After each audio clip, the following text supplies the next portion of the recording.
Welcome to the Economic News Channel on this cold Wednesday morning. I'm John Dengler along with co-anchor Connor Cody. First, we have some news out of the United Kingdom this morning as inflation has hit its highest level in 3 years. Inflation rose to 2.3%, which marked a significant increase from the inflation in January, where inflation was 1.8%. This drop in the value of the pound is being attributed to Britain leaving the European Union after the British voted in favor of Brexit in July of 2016. Experts are citing car fuel, food, and computers as the main causes for the increase in inflation in February. Leaders at the Bank of England have announced that they are seeking to keep inflation around 2%. In a recent interview with Nick Harrison, a top executive at the British bank First Direct, he stated, "Rising prices have nudged inflation well above the Bank of England's target of 2%, and it's expected to rise further in the coming months. But wage growth has not kept pace, so many households are feeling the pinch."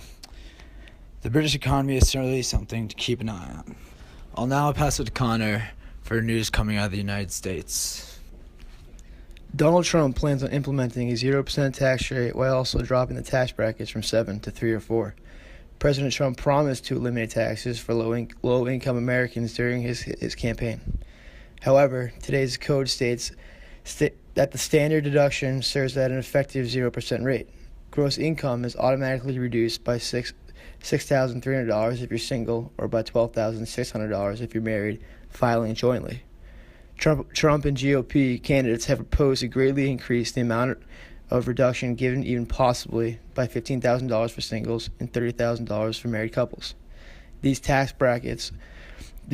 proposals seem that they won't be even applicable until next year. In other news, the U.S. current account deficit falls 3.1% in fourth quarter of 2016 to $112.4 billion.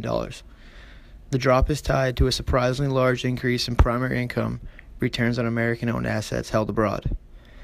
This drop offsets larger trade deficits in goods. Current account deficit was 2.4% of GDP in the third quarter, which is down 2.5% from the second quarter and well below a peak of 6.3% in 2005.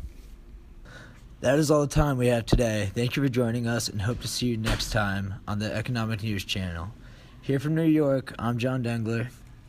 And now I'm Connor Cody. Next on the Economic News Channel, Euro hits a 6-week high against dollar at the French presidential candidate debate, and the G20 finance ministers group drops pledge to fight protectionism.